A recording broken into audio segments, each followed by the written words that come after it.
Hi students, good morning. आज हम study करने जा रहे हैं क्लास 9th में साइंस के अंतर्गत बायोलॉजी टॉपिक में राइबोसोम को। तो राइबोसोम क्या होते हैं, कहाँ पाए जाते हैं, कितने प्रकार के होते हैं, खोज किसने की थी, इसके बारे में आज स्टडी करेंगे। तो स्टार्ट करते हैं। जो राइबोसोम होते हैं स्टूडेंट्स, ये कला विहीन कोशिकांग हैं। अभी तक आप लोगों ने पढ़ा एकल कला युक्त कोशिकांग, द्विकला युक्त कोशिकांग, और आज जो ये लास्ट टॉपिक है आपके कोशिका से संबंधित जो टॉपिक चल रहा है उससे राइबोसोम कोशिकांग है जो कला विहीन होता है। याद रखेंगे, कला विहीन कोशिकांग होता है कौन? राइबोसोम।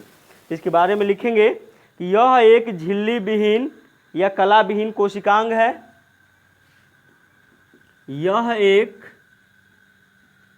एक झिल्ली विहीन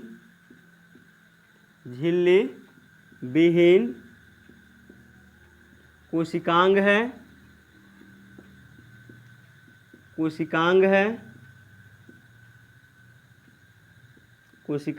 है। यह सभी कोशिकाओं में पाया जाता है तथा यह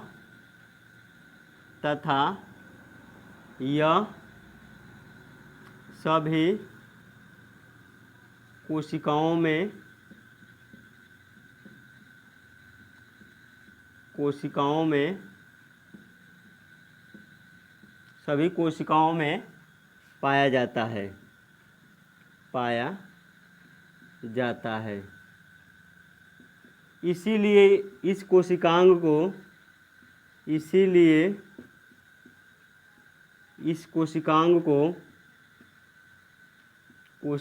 को अर्थात राइबोसोम को कोशिकांग को इसीलिए इस कोशिकांग को सार्वभौमिक कोशिकांग कहते हैं। सार्वभौमिक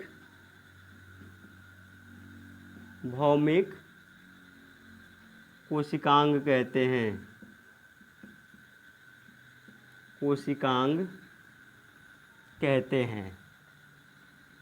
सभी कोशिकाओं में पाया जाता है, इसलिए इसको क्या कहते हैं स्टूडेंट्स? सार्वभौमिक कोशिकांग कहते हैं। अब राइबोसोम के प्रकार को देखेंगे। अगला टॉपिक होगा राइबोसोम के प्रकार। राइबोसोम के प्रकार।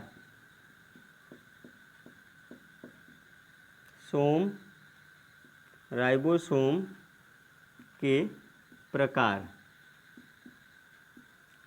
के प्रकार टाइप्स ऑफ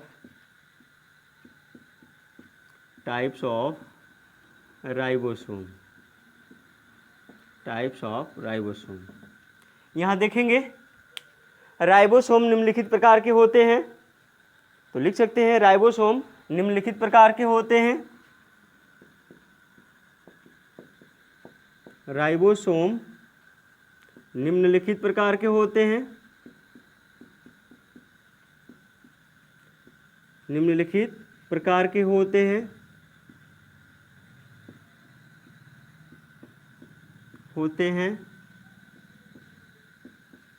पहला देखेंगे students, prokaryotic ribosome. Prokaryotic ribosome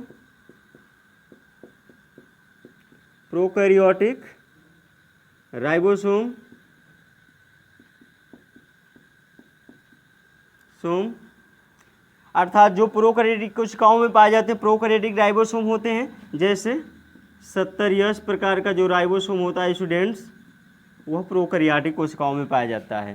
तो 70S प्रकार का राइबोसोम क्या है? प्रोकैरियोटिक राइबोसोम है। दूसरा राइबोसोम का प्रकार है यूकैरियोटिक राइबोसोम। यूकैरियोटिक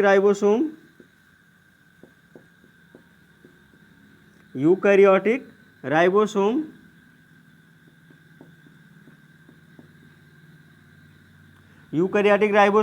तो यूकैरियोटिक राइबोसोम में दोनों प्रकार के आ जाएंगे, 70S व 80S।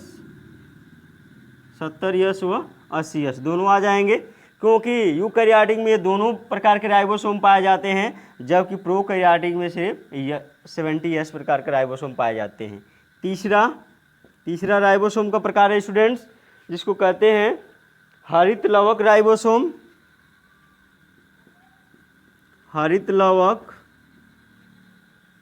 राइबोसोम जो हरित लवक में पाए जाते हैं, हरित लवक राइबोसोम जो हरित लवक में पाए जाते हैं। और चौथा इसका प्रकार है माइटोकॉन्ड्रियल राइबोसोम। माइटोकॉन्ड्रियल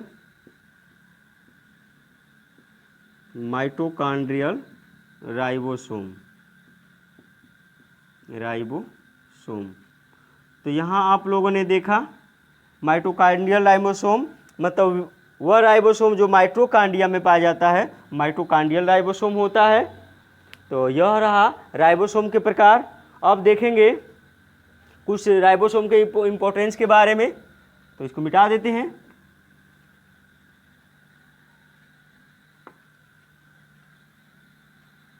राइबोसोम के कुछ इम्पोर्टेंस हैं, उसको स्टडी कर लेते हैं। तो पहला है स्टूडेंट, पहला इसका महत्वपूर्ण भाग है, उसको पढ़ेंगे। यह झिल्ली विहीन कोशिकांग होते हैं। यह झिल्ली विहीन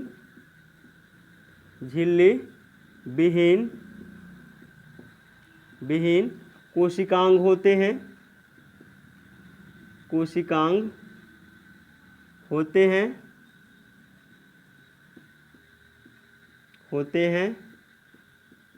दूसरा इसका इम्पोर्टेंस देखेंगे।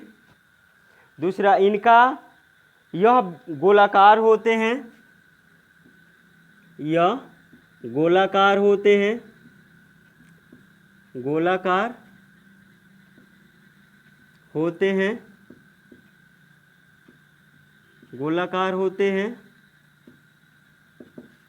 तीसरा इसका इम्पोर्टेंस लिख लेंगे। इनका व्यास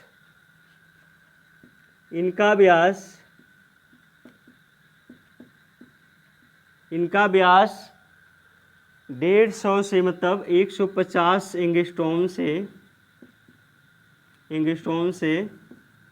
250 एंगस्ट्रॉम तक हो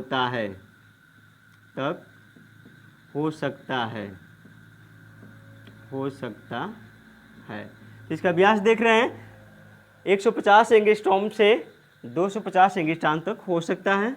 अगला इसका इम्पोर्टेंस है, यह राइबोसोम प्रोटीन तथा mRNA के बने होते हैं। यह राइबोसोम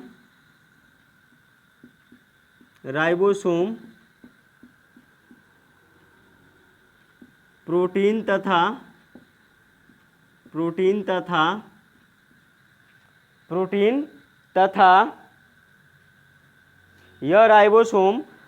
तथा mRNA के बने होते हैं। mRNA के बने होते हैं। अगला इसका इम्पोर्टेंस है, यह कोशिका द्रव्य में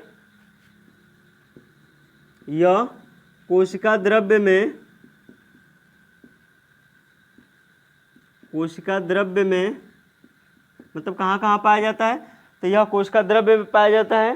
तो यह कोशिका द्रव्य में माइटोकॉन्ड्रिया में केंद्रक में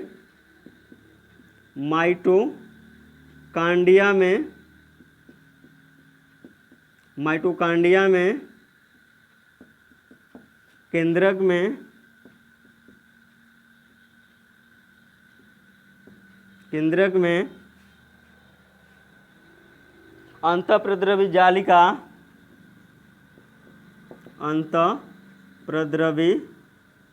जालिका जिसको आप लोग एंडोप्लाज्मिक रेटिकुलम कहते हैं।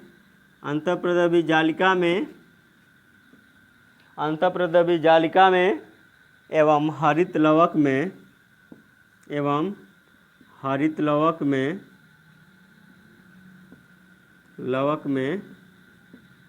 पाए जाते हैं।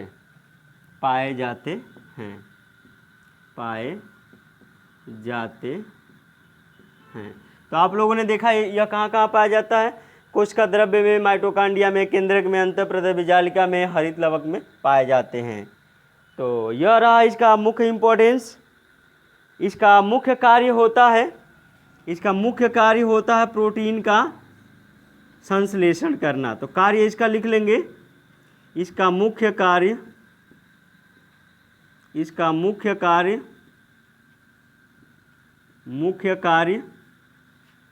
राइबोसोम का मुख्य कार्य क्या होता है स्टूडेंट्स?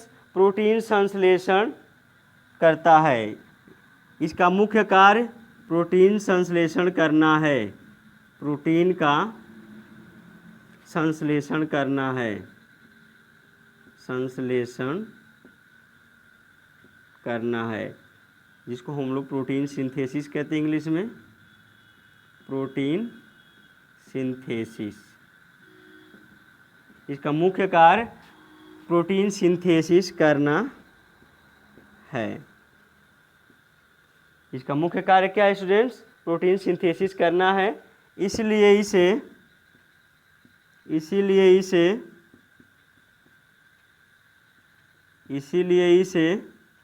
किस नाम से जानते हैं? इसीलिए इसे सेल के इंजन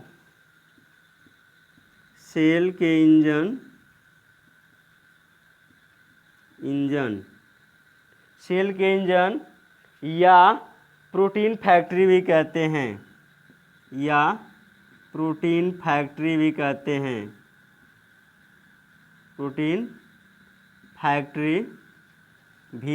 हैं।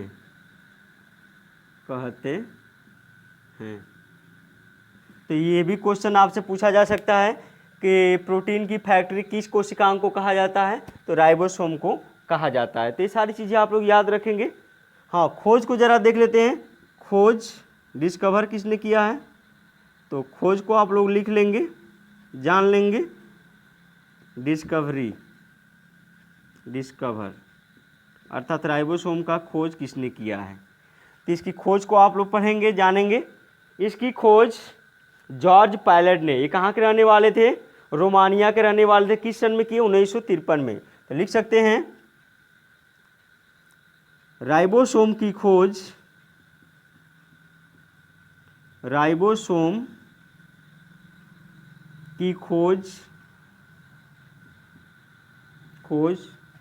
रोमानिया के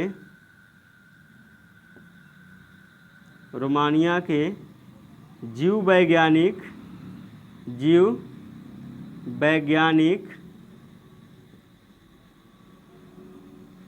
इसकी खोज अर्थात राइबोसोम की खोज रोमानिया के जीव वैज्ञानिक जॉर्ज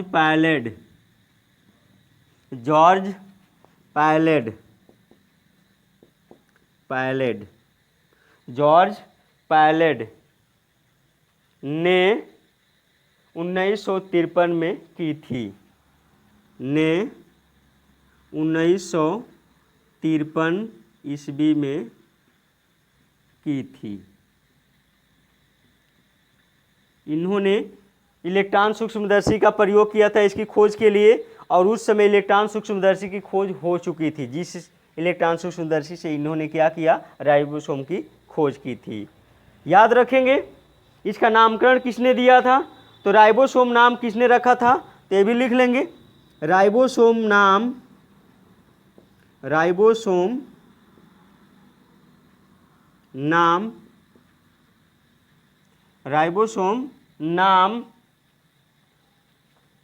1958 ईस्वी में 1958 ईस्वी में राइबोसोम नाम 1958 ईस्वी में रिचर्ड बी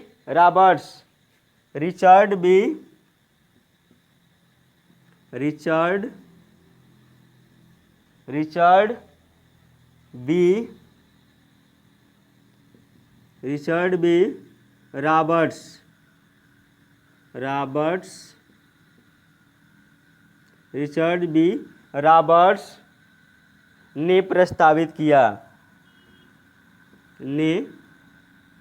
प्रस्तावित किया। प्रस्तावित किया।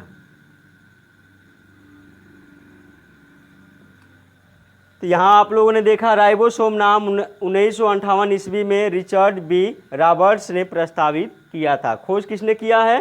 तो जॉर्ज पायलट ने 1953 में किया है।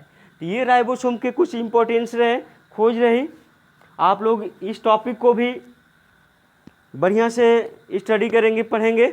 इससे भी कोई भी क्वेश्चन आपको पूछना है तो कमेंट बॉक्स में लिख कर दे सकते हैं, पूछ सकते हैं। यदि यह राइबोसोम से संबंधित जो वीडियो आपको दे रहे हैं यदि पसंद आए तो लाइक करेंगे और दोस्तों के साथ शेयर करेंगे और साथ साथ सब्सक्राइब भी करेंगे। धन्यवाद।